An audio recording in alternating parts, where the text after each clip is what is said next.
Macam mana ni tak tahu. Hello, good evening, everybody. Okay, again, gonna mute all. Let me just quickly share my screen here today with all of you.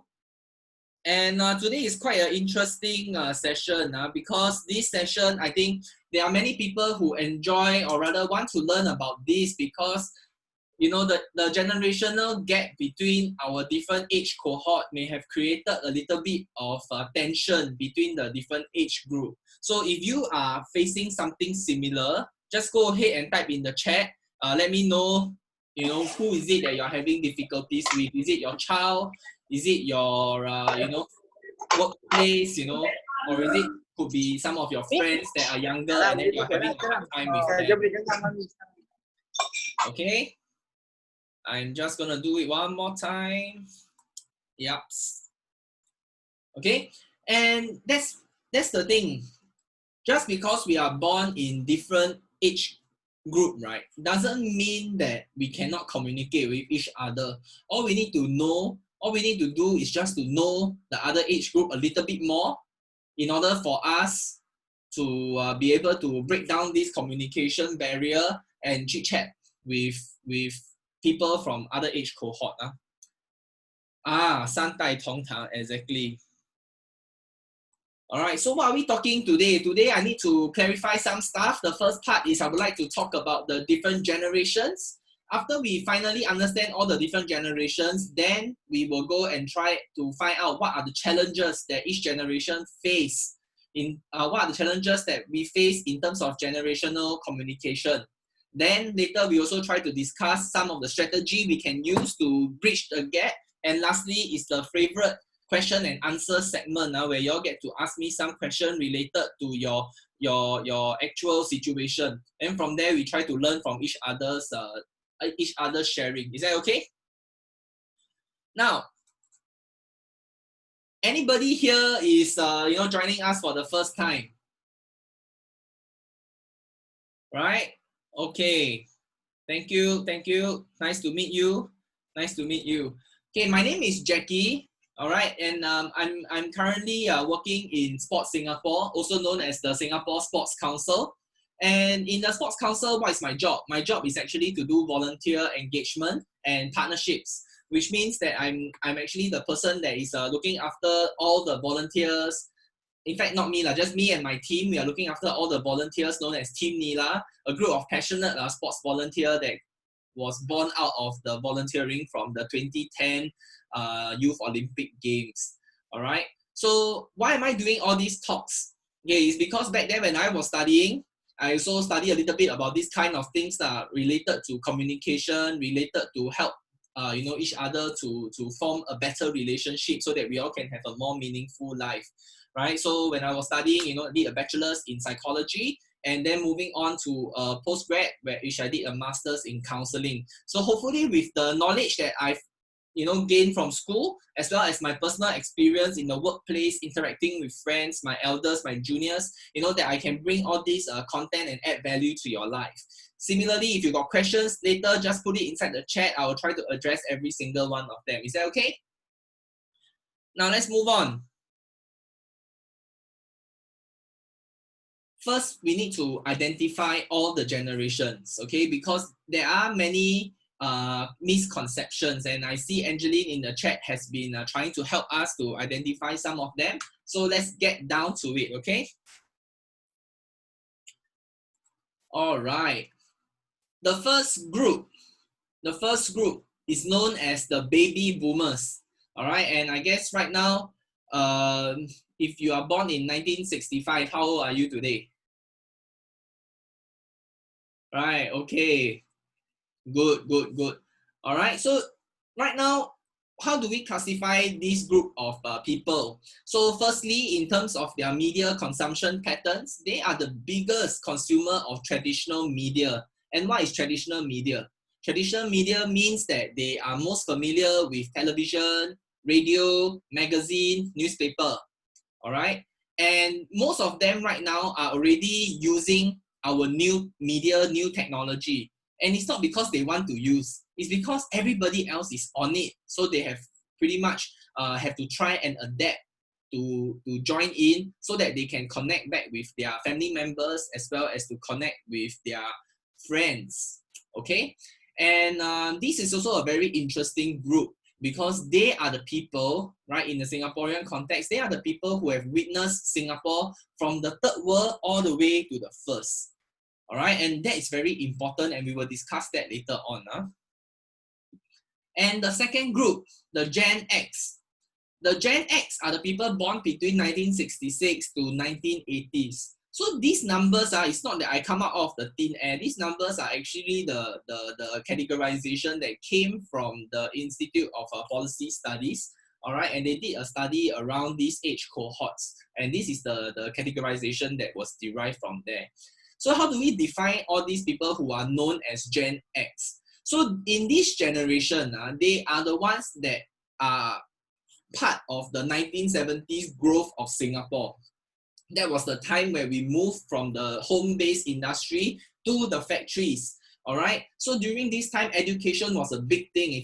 If I remember my history correctly, that was the time when our minister at that time, Goh Keng Swee, came up with a whole suite of solutions for Singapore. And the 1970s people were able to go to school. More of them were able to go to school. Right, and this is the generation that first touched technology. So the first computer, right, that come out during this time as well. Now, these people are also very interesting, and I guess it's belong to most of you inside the chat right now. Is that you guys went through several crises, and I refer to the economic crisis. During the time where the economy has to restructure multiple times from home base to the factories, then from factories to the financials, then to the knowledge base. You all been through that restructuring. Then after that, during the dot-com bubble, the 1997 Asian financial crisis, 2003 SARS, and then currently this 2020 COVID-19, and the 2001 the US World Trade Center collapse. So basically, this generation see almost everything during your working life, all right? And because the way you guys were, this group of people from Gen X were being brought up, they are heavily influenced by their parents. So to them, family is very important. If I'm correct, just let me know inside the chat. And then now we come to the next group of people, which is the millennials. The millennials are the people born between 1981 to 1995. And it seems like, I'm also part of this generation of the millennials. So this group of us, what happened to us? When we were born, that was the time when technology was rising, right? So personally, I've seen how we moved from cassette, right? Videotape to cassette to VCD to DVD, and then after that, everything all cloud-based. All right, so we have come and see the technology rise, and we are the group that are most most likely to seek this instant gratification. And what does that mean? It's like last time, if I want to listen to this particular song from this band, right, I will have to go to the CD shop to buy the CD in order to hear that one song. But for the millennials, we were born in the era where songs and all the MP3 are already in the internet. So if I want to hear that one song, I just have to download it, and probably 5 to 10 minutes later, I have the song inside my personal media player. All right. And another defining trait about the millennials is that we are very ambitious and we have very strong opinion. And these opinions sometimes might put our seniors off, make them think that we are disrespectful, make them think that we are we lack the self-control. However, if you think about it, right, we are also the group that is able to moderate the views, where differences in opinions, in race, in culture, the millennials are able to absorb all those and try to formulate argument that is quite well balanced. We are not super we are not super conservative, neither are we super what's the opposite of conservative, right? So we are not the most conservative, and neither are we the most open, right? We are somewhere in the middle. And then right now, we are also welcoming the next generation of people, which is the Gen Z. So this Gen Z are the people born between 1996 to 2015. And during this time, our technology has already boomed. And when this group of children are being born, technology is basically their DNA, right?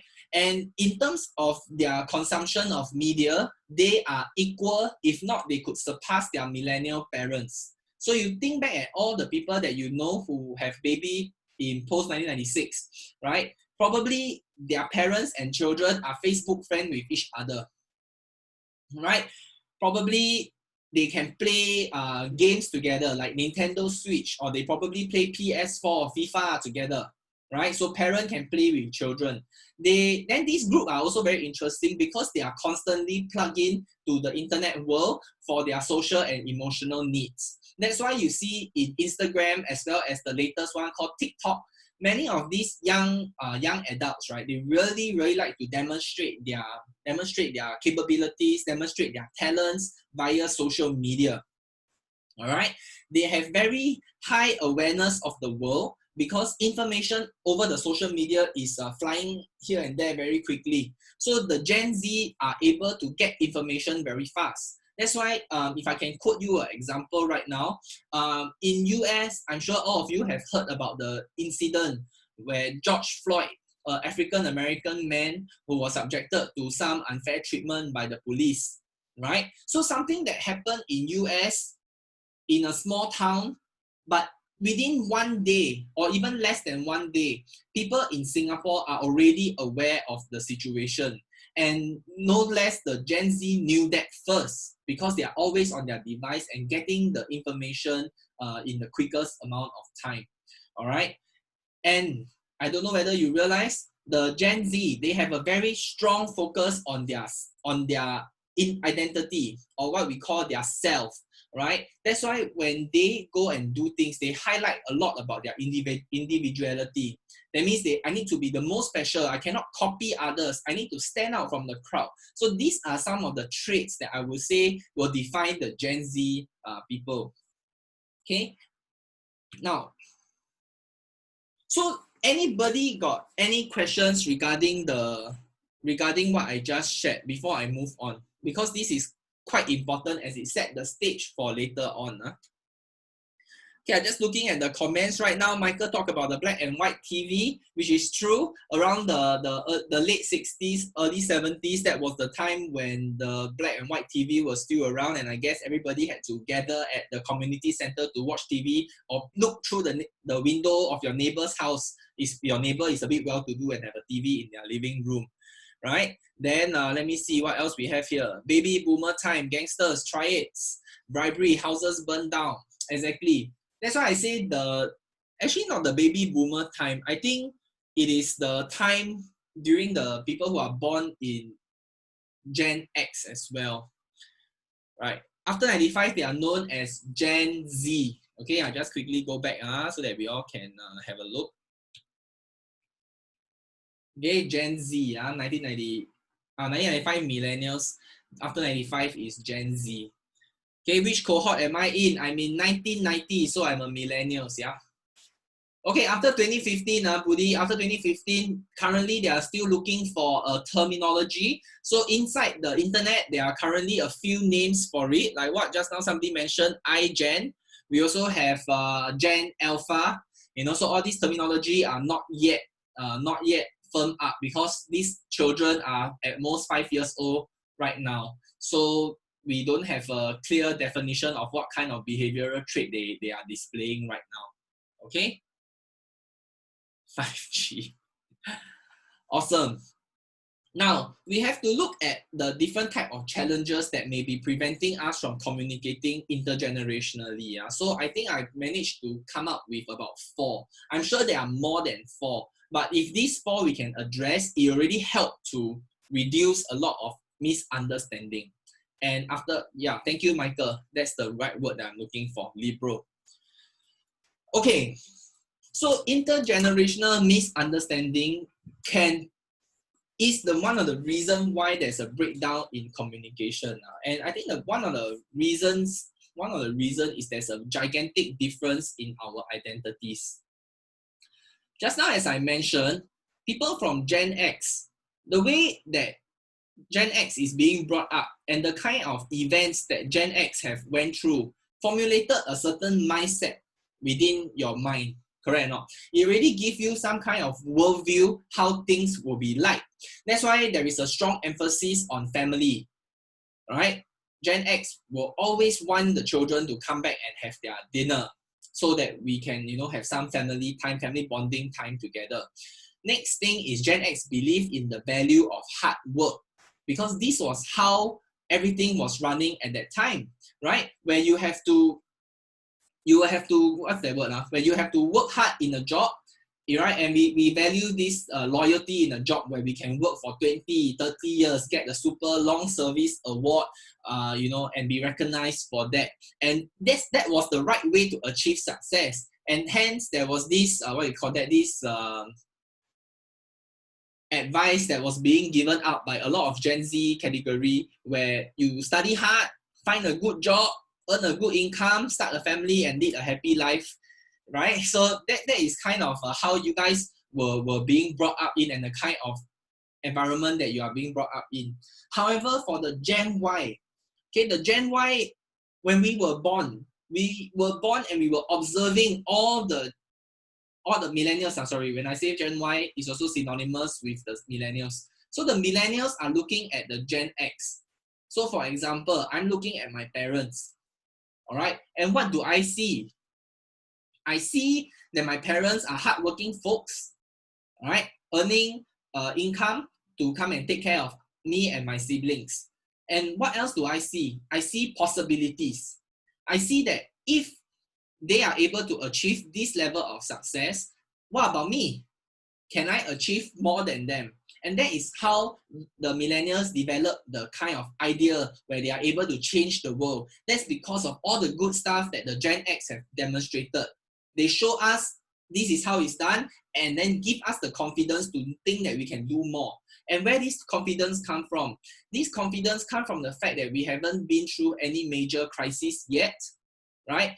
Technically speaking, in my working life, this is the biggest crisis that we have faced in terms of the healthcare and the economic impact, right? So prior to that, we were always like, when I was 20-year old, that was the time in 2010, right? 2010 until 2020 start. That was the gigantic economic boom. If you all go and look at the stock market charts of US, right? Never drop, it's always up.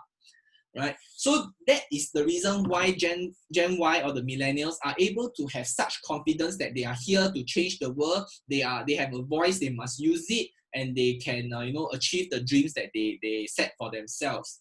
Now for the Gen Z, the identity again there's a bit of difference.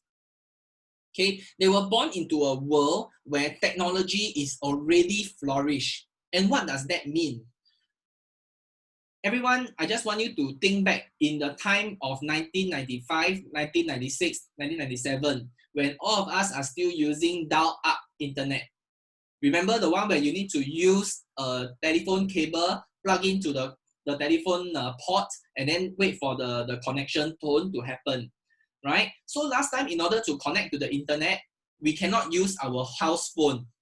Similarly, when the dial-up connection is happening, it takes around maybe two to 5 minutes to connect, right? So in this period, we have this idea that computer don't need to wait so long. However, when the Gen Z was born, it's already the time of broadband internet, moving on to fiber internet, where pages, the web page load within seconds, internet connection is virtually always connected, all right, and Wi-Fi is available all around. That is the reason why for the Gen Z, when they are out in the world, they expect everything to be fast, right? Can you see now there is a bit of difference in identity already between the Gen X and most contrasting with the Gen Z, the Gen Z, is that Gen X realized the importance of waiting for the good stuff to happen, while Gen Z need to be constantly reminded that they need to be patient, they need to wait. These are the efforts of long-term hard work, long-term investment before you actually see the result. Yeah, but then the Gen Z get rich quick, promote quick. Everything also want fast, fast, fast. And if it's too slow, change job, right? Okay. Now, and there is a difference in expectation. All right. Based on the examples that I've shared with you, all right, in terms of career-wise, the expectations for Gen X during the time you guys are working is that because from your parents' time, the baby boomers' time, job is not readily available. So then working in a job is okay, right? Because it helps to improve my family's lives, right? So you don't mind to work in a job, work longer hours, never mind, earn a little bit of OT pay, and then work for the company long time, right? However, this is not the case anymore with the more modern generation. In terms of the millennials, all right, when we find work, there needs to be meaning, all right? I don't work just for the money. I work because the job that I'm doing give me purpose, give me a reason to try and achieve the ambition that I want, right? Yes, and then there's also this expectation that we need to have work-life balance. And probably because the modern age, right, is more stressful, where the demands that is placed on the current generation's shoulders is very much higher because again, there is no need to wait, right? So right now, if I want to converse with somebody in the US, I just need to wait for about 1 or 2 more hours. It's 9 a.m. over there. I can talk to them via internet already. Am I right? Okay. And then lastly, for the Gen Z, if the job doesn't provide me with the satisfaction, right, immediately I'm turned off, change job. Because why? Job is available everywhere. If I open up LinkedIn, I open up Job Street, I open up Monster, so many different jobs for me to choose from. For what? I need to sell my soul to this guy, right? So at the same time, if you notice, for the current generation, how much is a HDB worth now? How much does a HDB cost if I want to stay? Let's just give me a average price of a 4-room HDB flat outside of the city, inside a new estate, right? Be it like Canberra or like Sengkang, Punggol, all right? Easily, you need 400,000. In the previous times, during the baby boomers' time, if the husband and wife work together, they probably with their income can pay off the house between 15 to 20 years. However, right now, for the millennials and the Gen Z, if husband and wife work together, minimum they need to pay 35 to 40 years in order to clear their debt. Can you see the expectation on our different generation shoulders are very different, right? And then next is the idea of values. What are the things that you treasure the most, right? During the time of the baby boomers, one of the biggest value that they treasure the most is stability, because they've witnessed war, they witnessed riot. Those are the time where everything was very turbulent. All they want is just to settle down in a nice place. Don't care how much money I have. I just want to be safe with my family. Then moving on in terms of values for the Gen X, right? What kind of values do you think they have? They have, so because of they understand, oh, my parents have 11 kids, 12 kids, I have 10 over siblings, right? So now my value is I want to earn money, I want to have a good life, I want to enjoy my life a little bit. That's why you see for the Gen X, the family structure reduce to a point where it is normal to have, say, 1 daddy, 1 mommy, 3 kids or 4 kids, right? So then the resources that I earn through my work, my income, is able to sustain the 5 of us, 6 of us. Then you move down some more, right? The millennials saw our parents take care of 3 kids. Wow, I got no time to do what I want. And then in terms of going on holiday, how do I go on holiday, right? So then now the millennials also having a hard time trying to figure out whether they want children or not, right? So then the family size becomes smaller again. Then come to the Gen Z.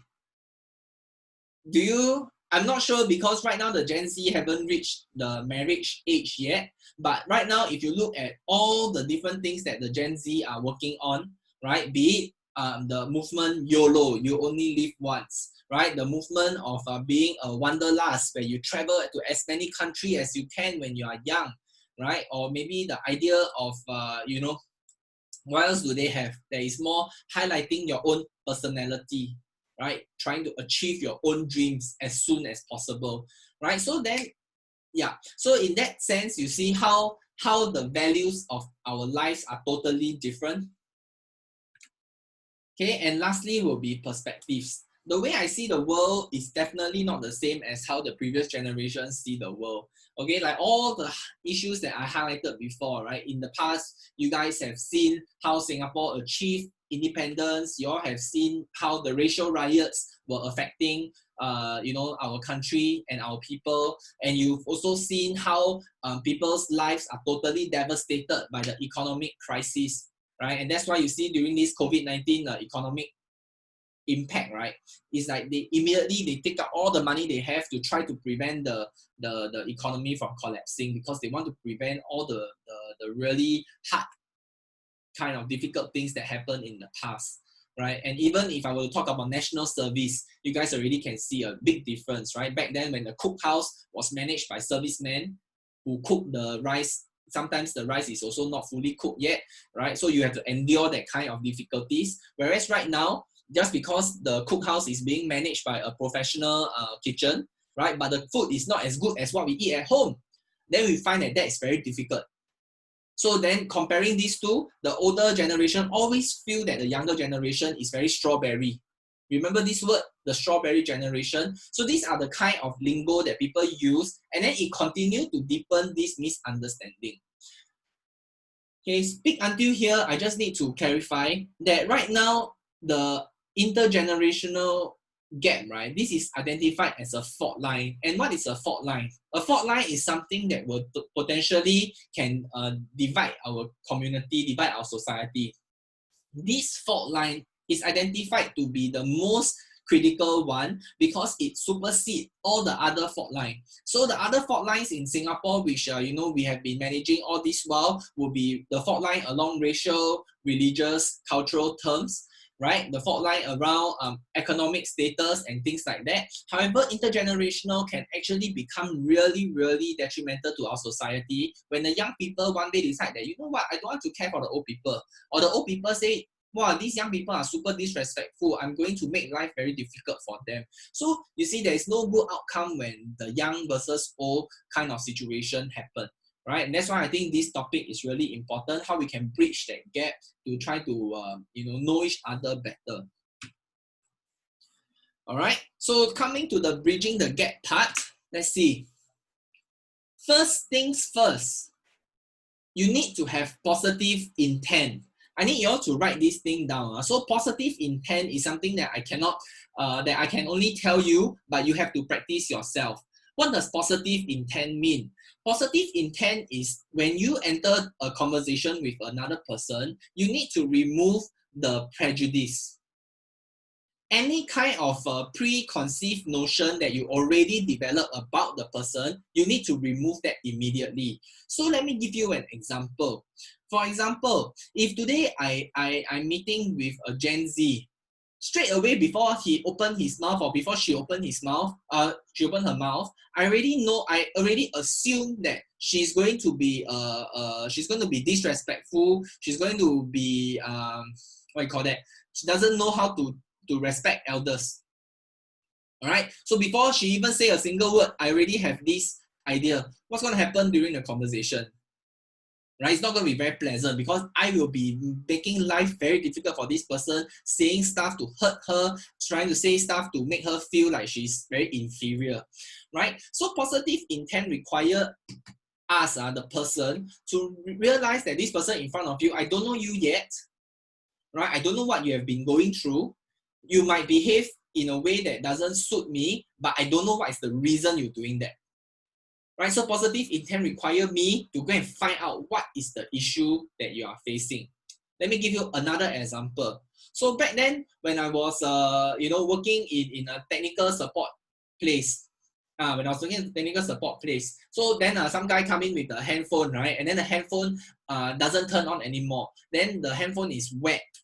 So then if you are if you are somebody without positive intent, you're gonna, in your mind, you're like, wow, this guy dropped the handphone inside the water, then want to come here and cheat us. And so I'm not going to be deceived by his lies. Right? So the conversation haven't even started, and then this is all the things that we're really thinking about. However, during the conversation, then you found out the reason why his phone is wet is because somebody was drowning inside the drain, and then he jumped into the drain and saved the person with the handphone in the pocket. Now, doesn't that change the conversation already? Right? So for us, when we handle intergenerational conversation, sometimes it is very difficult. Even myself, when I'm speaking with my seniors, or if I'm speaking with a Gen Z junior, it is very tough for me. Because sometimes when the expectations are not met, are not aligned, then we have a hard time trying to get our points across. So by putting positive intent first at the first place of our interaction, it allowed me to look at the situation more objectively without any kind of stuff that is actually confusing or trying to derail the situation. Now, second point, we need to know the person's stories. The Gen X have a lot of life stories to share. And when we understand those stories, then we are able to know why they say what they say. Then we will understand why they do what they do. All right? And because all the people's behavior, all our behaviors have a reason. And it's important for us to go and uncover the reason. Let me give you an example about Gen Z. Because everybody think that Gen Z are born into the digital age, right? So then everything is over the phone. So then a lot of seniors will feel like, wow, these people got no more cure already. They are forever addicted to their device. When you say such a thing, you are assuming that now there is no way to communicate with the Gen Z person. However, some experts ask this question. Instead of thinking that there is a loss of communication, could it be because the way to communicate with a Gen Z has evolved? Right? It has evolved into a style that is not the same. So let's try to understand why Gen Z like to communicate using handphone. Is it because using handphone don't need to confront the situation? Right? Is it because using a handphone, they are able to express themselves better through the words or through the emoji or using the dance move to show you what they really think?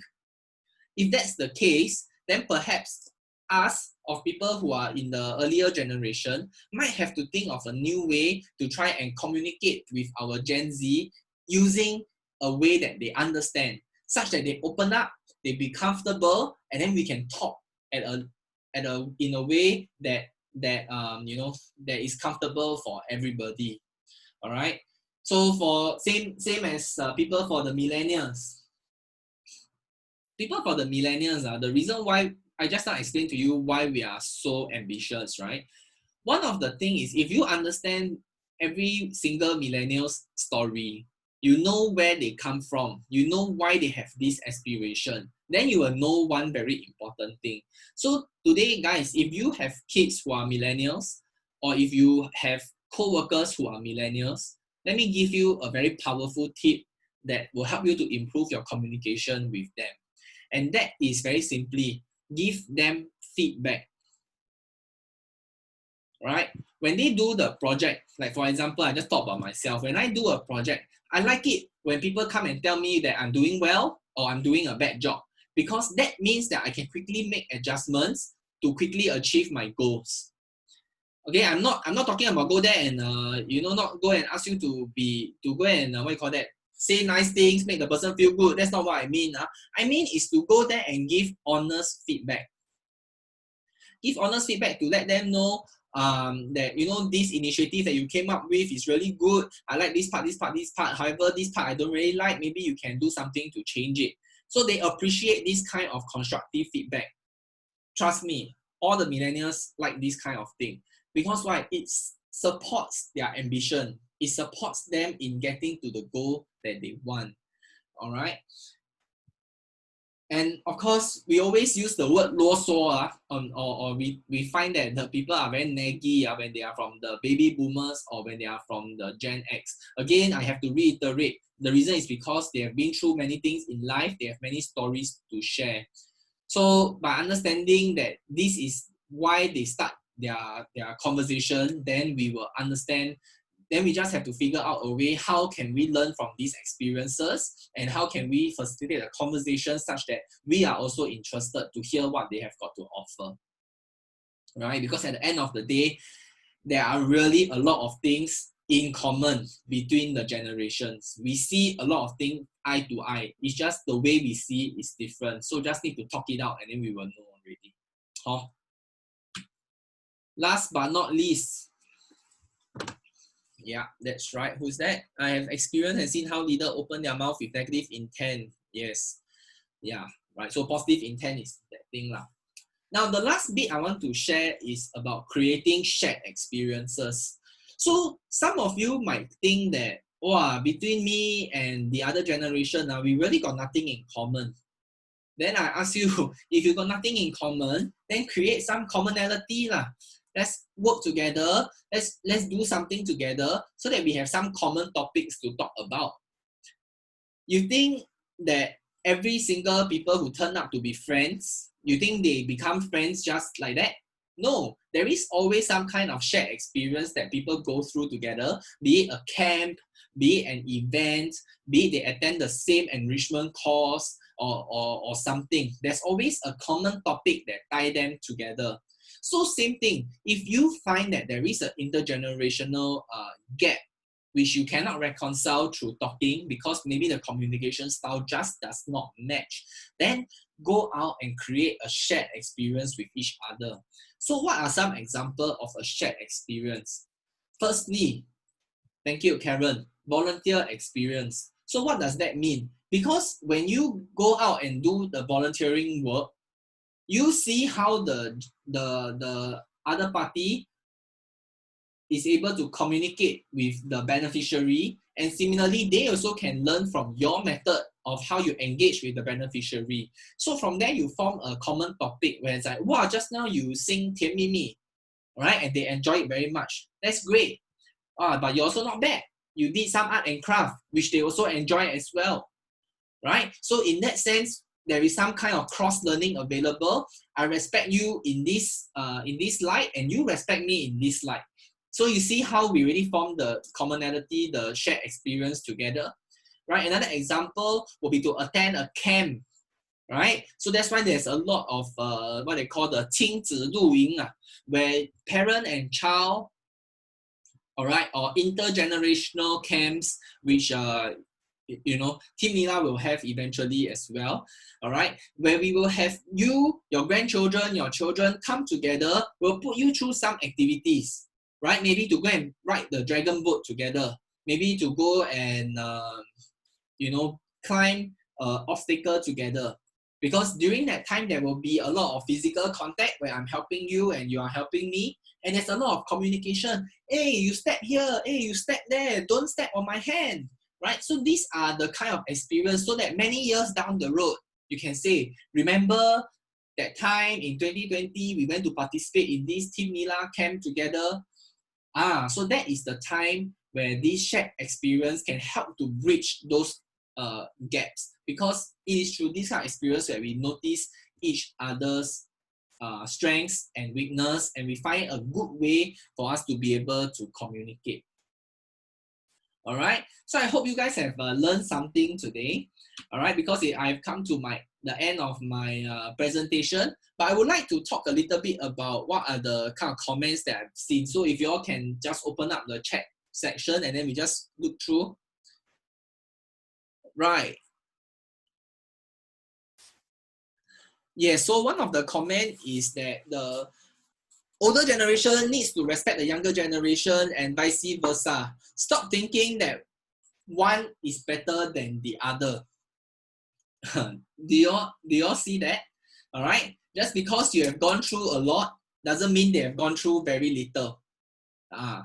Right. So right now, if you go and read many millennial-related articles, you also notice that millennials are very susceptible to committing suicide as well as develop mental health issues. Why? Why? Right? So these are the kind of challenges that the younger generation are facing now. Stuff that we cannot see. Right? It's not the sweat and tears from the Gen X and the baby boomers. Right now is everything that is going on inside the mental struggle. Like I mentioned just now, the pressure of rising housing costs, the uncertainty of finding a job in the new economy, and the fear of being replaced if we didn't get upskilled quick enough. So these are some of the things that young people are pretty much quite concerned about in terms of what their future looks like, right? So I think if you have something to offer in terms of advice related to this, then you have to find a way to communicate this advice to them such that they don't feel that you are belittling them, but rather you are really understanding the situation and trying to offer some experience to help them to get through the tough times. All right. Then we see here also that somebody described millennials to be very confident, ambitious, and achievement-oriented. They also have high expectation of their employer and tend to seek new challenges at work and not afraid to question authority. You see, when she put it this way, it sounds very nice, right? About millennials, like, wow, we are the gung-ho people, you know, we are here to make a change, right? So, yes, when you have a millennial in your team, you need to learn how to harness the millennials, the millennials' potential. All right. As much as the millennial need to learn how to communicate with the Gen X boss, the Gen X boss also need to learn how to manage a Gen Y employee. All right. How do you make work meaningful? How do you provide the sense of work-life balance? Give them the kind of respect that they are looking for in the workplace, because at the end of the day, all they want is to do their part and try to find a footing in this world. Okay, what else do we have? Haniza mentioned about cognitive dissonance. So cognitive dissonance, I'm not sure how it applies to this situation, because cognitive dissonance refers to the idea where suddenly after you make a decision and then you feel a little bit of remorse, or you're trying to like figure out whether you made the right choice or not. So I'm not too sure how this would have applied to the current conversation. And let me see. Relationship building and communication between older and younger individuals can help to dismiss stereotype and encourage honest, open communication. Yes, I'd like you to go and think of a family that you guys know that have successfully done this, right? Look at how their family communicate and think about how nice it will be that such a thing happens in every family in Singapore, where parents can talk openly with children about their challenges because the children want to participate, right? And then same time, the children is comfortable talking about their personal issues to their parents. So when this kind of functional family relationship or functional family communication happen, then you see how the family unit can bear fruit to become something really beautiful, where everybody rely on each other. Then as a family unit, all of us go and chong the world together, much like the Incredibles, that cartoon from Disney, right? So that is a very nice way to represent a family where communication is already addressed and there's a honest, open discussion between the generations. Sometimes I feel the millennials need constant validation. Yes, they do. Hamiza, you are absolutely right. Just now I was just sharing, we thrive on feedback. We need to know whether we are doing it correctly or wrongly. Let me give you an example about my career when I was working in some places many years ago, right? So when I joined the organization, right, I was given the title of executive, all right? And my job was to deliver tours. And deep in my heart, right, I think, okay, there was no validation, but I think that my tour was one of the best tour that could be given compared with the rest of my teammates at that time, right? So it was very childish of me because I haven't really understood. And I asked myself this question, like, when can I be promoted to the next higher rank, which is called senior executive? Then somebody told me that I need to wait for 3 years.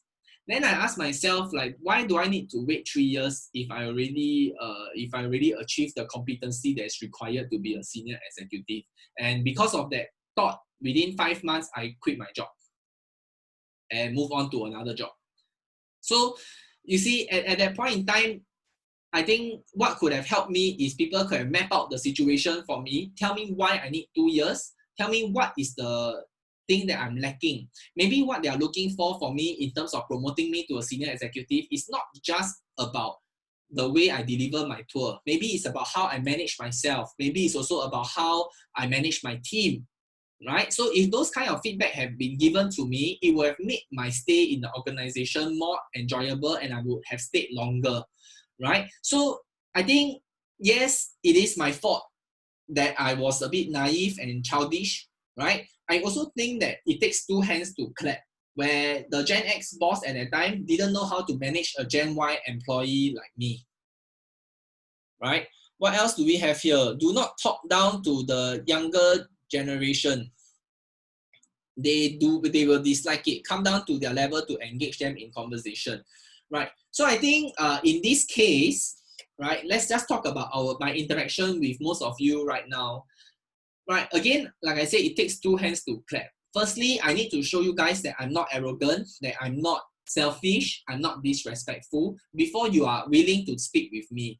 If at that time when we were first introduced to each other, I came across as a negative person, would you be able to find anything within your heart to talk to me at my level? Quite hard, right? If I start off as a very annoying or overbearing person. So I guess it takes two hands to clap here. So of course, we offer ourselves to open up the communication and with the intention that the other side also be willing to receive this communication and start this conversation with us. Mei Hui, millennials need a lot of spoon feeding. How to minimize this? Wow, that's a very very loaded question. So what does spoon feeding mean? This one I also don't really understand. If it means that I need a lot of information before I can start work, then I don't think so, because we are very achievement oriented. We know what we want. We just need to know what you want so that we can deliver the outcome that you are looking for. Right? I think in terms of being managed, right? Millennials and the Gen Z, they don't like micromanagement. They prefer to be given freedom to do what they want. However, if the supervisor like to manage and keep on giving instructions, keep on forcing us to follow a certain SOP which we do not agree with, then I guess it's gonna you will experience pushback. So pushback come in two ways. Number one, it could be we don't listen to your instruction, or number two, we will just make a mess out of your instruction. So I guess these are the two possible outcomes you can see if the communication break down. So if let's say the in your situation, the millennials that you're interacting with are having a hard time answering or following your instruction, then I would also suggest that you look at whether you can improve your communication skill better. Basically, you need to have an open mind, open communication, listening ear, treat them as a friend and respect them. Thank you very much. That's the perfect summary for today's session, right? So today I want to share with you also this thing. There are many interesting documentary about intergenerational issues, which in Singapore we have two, right? And then in the other parts of the world, there are many interesting research around this. So I would like you all to scan the QR code and perhaps go and watch these videos.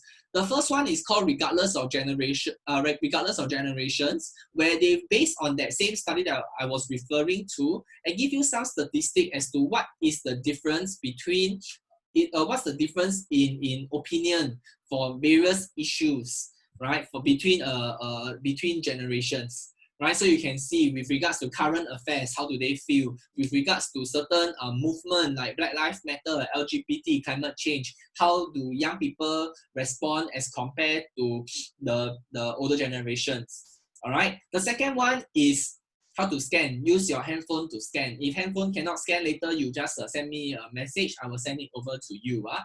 So the next one is this Channel News Asia also, Money Mind. So Money Mind did 3 episodes.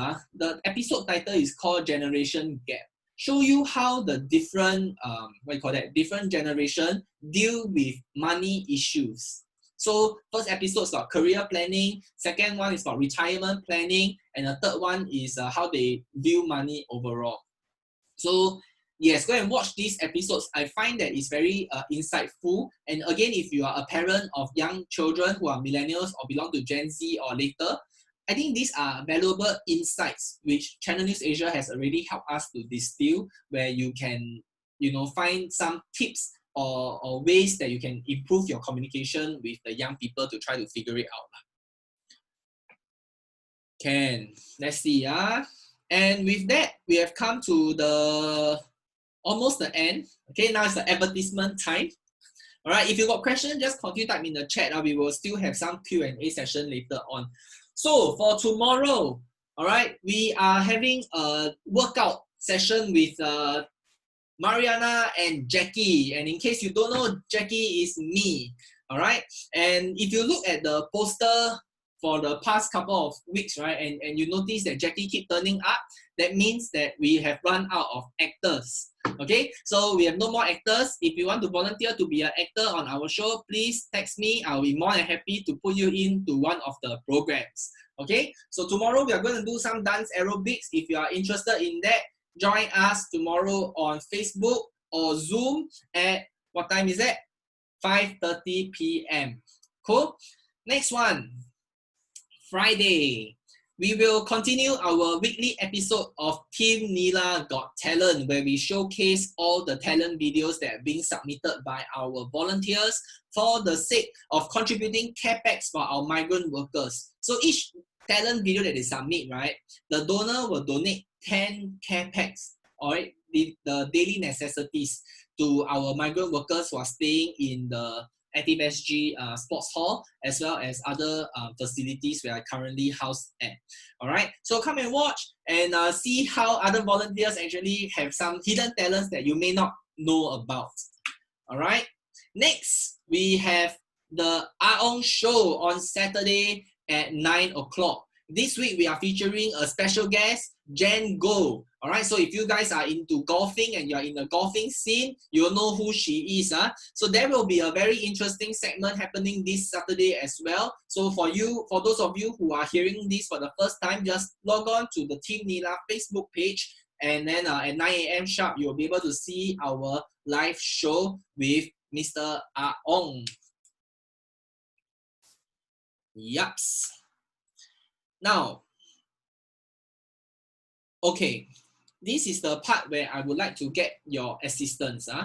So we have been running these weekly talk sessions for many weeks already. And the good thing is that Xiao Ti has been recognized and been given a chance to do a talk at a bigger platform with this Council of Third Age, C3A.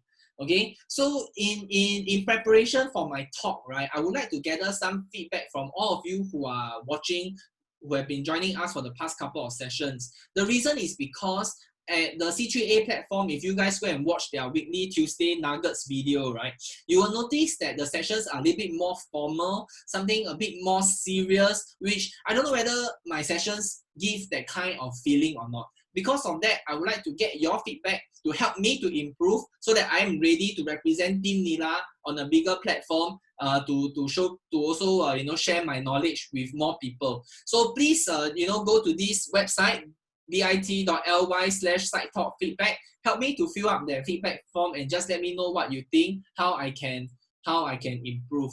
Mary, I will send you a text message later, but basically go onto Facebook and search for Council of Third Age or C3A Singapore. Okay, so please give me your feedback, help me to improve, and let me be able to deliver the best talk of my life. That will be on the 4th of August. Okay, when I get more details, I'll let you all know. So with that, I would like to end off today's session. Thank you so much for your amazing support for the past few weeks. Next week's topic, okay, you can indicate what you want to hear next week using the feedback form as well. So then I can see whether I can prepare something that you guys like, something that you feel that's interesting. Speaking of which, on the 29th of July, I have a special guest lined up. This special guest is extremely special. So she has overcome all the physical obstacles to achieve a very phenomenal feat, and something that I will never be able to do in my life. And it's not marathon, it's not Ironman, it's called Spartan. So stay tuned until the 29th of July. That time we will invite this super strong lady who will come and share with us her story, how she overcome all the mental and physical barrier to achieve the passion that she wants to pursue at her current life stage. Okay, with that, I'd just like to thank all of you again. And yeah, have a great week ahead. If got any questions, just feel free to send me a text message. Yeah. Okay, thank you.